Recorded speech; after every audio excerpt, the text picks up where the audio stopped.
ఇదే గన్నవరం నియోజకవర్గం ఇప్పుడు మీరు ఏదైతే పక్క రాష్ట్రాల్లో కూడా ఎదురు చూస్తున్నారు అంటున్నారు కదా, అదే విధానంలో తెలుగుదేశం పార్టీ చాలా ప్రతిష్టాత్మకంగా చూస్తుంది గన్నవరం నియోజకవర్గాన్ని. ఇటువంటి గన్నవరం నియోజకవర్గంలో తెలుగుదేశం పార్టీలో గెలిచిన వల్లభనేని వంశీ వచ్చేసి వైసీపీలో ఉన్నారు.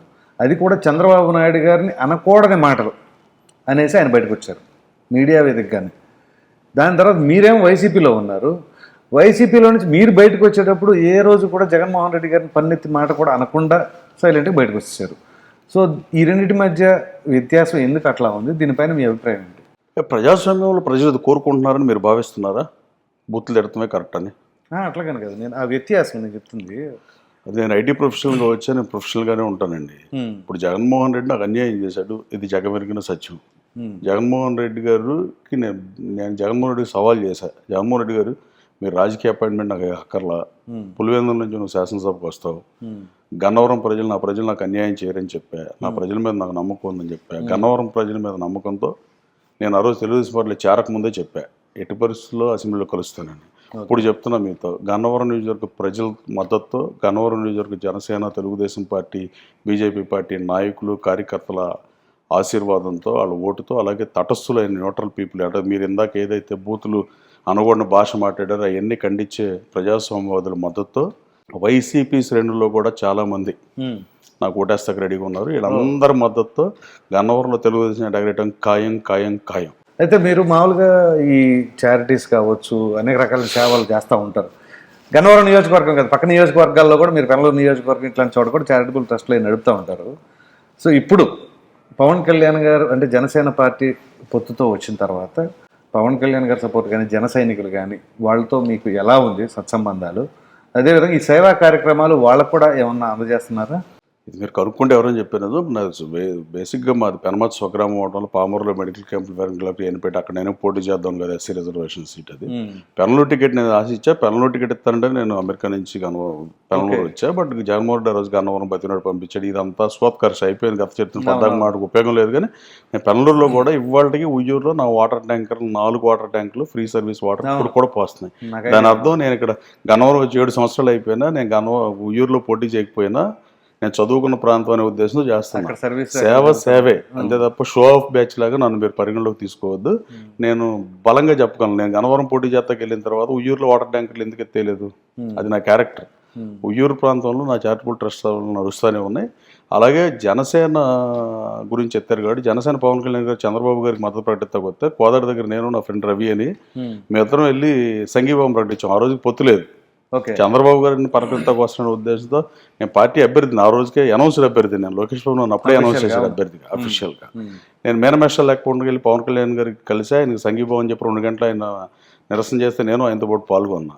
తర్వాత మచిలీపట్నం పార్లమెంట్ మీటింగ్లో నాకు ఆయనకు కామన్ ఫ్రెండ్ ఉన్నాడని చెప్తే, తర్వాత చంద్రబాబు గారితో కూడా కామన్ ఫ్రెండ్ ఉన్నాడు, నాకు ఆయన పరిచయం చేస్తున్నా తెలిసండి, నాకు ఆయన కామన్ ఫ్రెండ్ ఉన్నాడు. పవన్ కళ్యాణ్ గారు గ్రౌండ్ ఎడుతున్నాడు సినిమా హీరో గారు. సినిమాల్లో నేను ఆయన అభిమాని. రాజకీయాల్లో ఆయన జనసేన పార్టీ పొత్తు ప్రకటించక ముందు కొంతమందికి, ప్రకటించిన తర్వాత కూడా జనసేన పార్టీ కార్యకర్తలకు గన్నవరం నియోజకవర్గంలో రామవరపల్లిలో కానీ, ప్రసాదంపల్లిలో కానీ, ఎనికేపల్లిలో కానీ, మీరు గన్నవరం త్రూవర్డ్ కాన్స్టిట్యున్సీలో జన సైనికులు ఎవరన్నా నా దృష్టికి తీసుకొచ్చి మేము ఇబ్బందుల్లో ఉన్నామంటే అది సార్ నేను వాళ్ళకు కూడా చేశాను. మీరు కనుక్కోండి, అది ప్రతి నేనే చేశాను.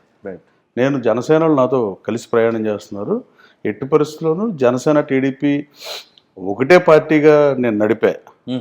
మొన్న ఎంపీ అనౌన్స్ అయ్యి బాలసూరి గారు వచ్చే వరకు నేనే నడిపాను కదా జనసేన కూడా. నాకు 4 మండల పార్టీ అధ్యక్షుల సహకారం ఉంది. అలాగే ఈ నియోజకవర్గ ఇన్ఛార్జ్ చలమశెట్టి రమేష్ గారితో నాకు మంచి సాన్నిహిత్య సంబంధాలు ఉన్నాయి. అంటే సన్నిహిత సంబంధాలు అంటే పార్టీకి సంబంధించి 2 పార్టీలని జోడెడ్లలాగా నడిపాం మేము. ఈ నియోజకవర్గంలో జనసేన టీడీపీ మెర్జ్ అయినంతగా బయట మెర్జ్ అవ్వలేదంటే పెద్ద ఆశ్చర్యపోకర్లా. ఈ మధ్య బీజేపీ తోడైంది. కేంద్ర ప్రభుత్వం మద్దతు ఉంటేనే పోలవరం కట్టాలన్నా, ఆగిపోయిన అమరావతి కట్టాలన్నా, లేకపోతే పరిశ్రమలు రావాలన్నా, యువత ఉపాధి అవకాశాలు కావాలన్నా, పడిపోయిన ఆస్తుల రేట్లు పెరగాలన్నా, ఇవన్నీ ఏం జరగాలన్నా, ఐటీ పరిశ్రమలో ఉన్నా, గన్నవరంలో హెచ్సిఎల్ అండ్ కంపెనీలో ఉన్నా, చంద్రబాబు నాయుడు గారి ప్రభుత్వం సంకీర్ణ ప్రభుత్వం అధికారంలోకి వస్తేనే ఖాయం అనే రీతిలో ప్రజలు స్పందన ఉంది. దానికి తగ్గట్టు పొత్తు పెట్టుకున్నప్పుడు కూడా బీజేపీకి పొత్తులో సీట్లు తగ్గే అవకాశం వచ్చినప్పుడు పవన్ కళ్యాణ్ గారు ఆయన సీట్లు తగ్గించుకుని ఈ పొత్తు ఏర్పాటుకి ముఖ్య భూమి పోటీసినప్పుడు కూడా ఆయన హ్యాట్స్ ఆఫ్ చెప్పా మీడియాతో. ఫస్ట్ టైం నేనే చెప్పా పవన్ కళ్యాణ్ గారికి. తన సీట్లు తగ్గి వాళ్ళ సర్పంచులు ఎంపీటీసీ సీట్లు తగ్గించుకోమంటేనే తగ్గించుకోరు గ్రామాల్లో. అట్లాంటి ఆయన ఎంపీ సీట్లు ఎమ్మెల్యేలు తగ్గించుకుని పొత్తు ఏర్పడ్డ కారణం అయినా రాబోయే కాలంలో జనసేన ఆయన వైసీపీ ప్రభుత్వాన్ని బంగాళాఖాతంలో కలుపుతాం ధ్యేయంగా వైసీపీ ప్రభుత్వాన్ని ఈ రాష్ట్రం నుంచి తరిమి కొట్టాలని ఏకైక ఉద్దేశంతో పనిచేస్తున్న పవన్ కళ్యాణ్కి మరోసారి హెడ్స్ చెప్తున్నాను. సో అయితే ఇప్పుడు మీకు రాజకీయ అరంగేటం కావచ్చు, అసలు గన్నవరంలో టికెట్ కావచ్చు, కొడాలి నాని గారే తీసుకొచ్చి చేయించారని మీకు ఇక్కడ, ఆ తర్వాత మీకు అపోనెంట్గా కూడా వల్లభనేని వంశీని మళ్ళీ ఆయనే తీసుకొచ్చాడు. ఇందులో ఎంతవరకు వాస్తవం ఉందంటారు?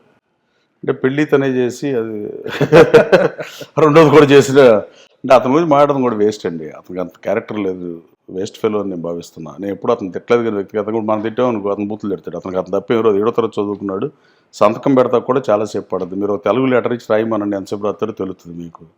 అలాగే అతను ఏది మాట్లాడినా స్పందించాల్సిన అవసరం లేదు. అతనికి నేను అన్నం పెడితే నాకు సున్నం పెట్టాడు. అతను అన్ని అబద్ధాలు చెప్తాడు. ఆయనకి యాదవ్ సోదరులు అంటే ప్రేమ అంటాడు. లోయ్ బాబురు అనే అతను కొట్టి వీళ్ళు 2-3 నెలలు పారిపోయి యాంటిసిపేటరీ బెయిల్ తెచ్చుకున్నారు. దాంట్లో నాకు తెలిసిన ఫ్రెండ్స్ కూడా కేసులు ఉన్నారు ఈ 94 టైంలో. అన్ని అబద్ధాలతో అసత్యాలతో రాజకీయం నడుపుతూ ఉంటాడు. అలాగే ఏదో పెద్ద మొగాళ్ళగా ఫీల్ అవుతాం, ఏదో గుండీలు బయట తీసేసి రౌడీలా కటింగ్ ఇస్తుంది తప్ప ఇవన్నీ వేస్ట్ మాటలు. బోండవమని కొడతాను పాత్ర వేస్తాను బోండవమ్మ అసెంబ్లీ అయితే బోండవమ్మని కొట్టాడా? ఏం చేయలేదు కదా, ఏదో సొల్లు చెప్తాడు. ఆ రోజున తెలుగుదేశం పార్టీ అధికారంలో 2014 to 2019 మధ్యలో ఎప్పుడో టైం గుర్తులేదు కానీ అమెరికాలో ఉండేవాడు. వైసీపీ ఆఫీస్ బలవంతంగా పోలీసులను వాళ్ళు వచ్చి ఖాళీ చేపడుతుంటే మామూలు సాధారణ మనిషిగా 2 చేతులు రెట్టు కట్టుకుని చూస్తూ కూర్చున్నాడు, చేష్టడు చూస్తున్నాడు. ఏముంటుంది అతనిది? పవర్ అండి, అంత పవర్ ఇస్ పవర్. పవర్ ఉంటే ఆడాళ్ళు మగాళ్ళు కాదు, ట్రాన్స్జెండర్లు కూడా అలాగే చేయగలరు. వాళ్ళ కించపడుతున్న ఉద్దేశం కాదు, పవర్ లక్ష్యం చెప్పడానికి పోలుస్తున్నా. జెంట్సా, లేడీసా, మేలా, ఫిమేలా, transgender, it doesn't matter. Irrespect of gender, irrespect of you know ultimately power is power. ఆ పవర్ నాకు వస్తే చూపిస్తా వాడి. ఓకే. సో అయితే ఇక్కడ సీనియర్ రాజకీయ ఎవరన్నా తీసుకొస్తారా? ఇప్పుడు మీరు ఆదాన్ మీడియాలో ఒక అతను తీసుకొచ్చారు, మళ్ళీ అటు ప్రత్యర్థిని కూడా తీసుకొస్తారా? అది ఎవరు తీసుకురాలేదు. అది ఫ్రెండ్షిప్కి అర్థమా? విరుద్ధం కదా. అది స్నేహమా? అది ఎన్టీఆర్ బిడ్డ తెలుసు అంటాడు. అన్ని అబద్ధాలే. హరికృష్ణ గారితో తిరిగితే ఇప్పుడు లక్ష్మీభారతి గారి ఇంటికి వెళ్ళాడు. హరికృష్ణ గారు ఆత్మ శాంతిస్తుందా? నువ్వు హరికృష్ణ మనిషిగా వచ్చినప్పుడు ఎవరి దగ్గర బాయ్లో పనిచేసి వచ్చిన వాళ్ళతో రాజకీయం చేయడం చాలా కష్టం అండి. మనం ప్రొఫెషనల్గా వచ్చాం, అతని గురించి తక్కువ మాట్లాడుకుంటే బెటర్. కాదే దురదృష్టవశాత్తు ప్రతి ఏ ఇంటర్వ్యూ ఇచ్చినా ఆ ఇంటర్వ్యూర్ అడిగే క్వశ్చన్లో ఈ కొడాలని క్వశ్చన్ ఉండటం నాకు నచ్చట్లా. బట్ ఎనీహో అతను ఏంటంటే అతని స్థాయి ఎక్కువ ఊహించుకుంటాడు. ఇప్పుడు చంద్రబాబు నాయుడు గారిని తిడితే ఏమొస్తుంది? ఇప్పుడు నీకు నేను విమర్శిస్తే మీరు విమర్శిస్తే మీకు కౌంటర్ ఇవ్వాలి, చంద్రబాబు కౌంటర్ ఇస్తాడు. మీడియా చూపిస్తున్నంతకాలం అలాగే ఉంటుంది.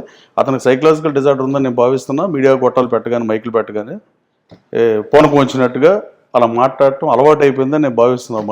మాజీ ఫ్రెండ్గా నేను అతనితో మాట్లాడుతూ ఆ రోజే మానేసా, అన్ని సంబంధాలు వదులుకున్నా. సో లేదు, అసలు మాట్లాడలేవు.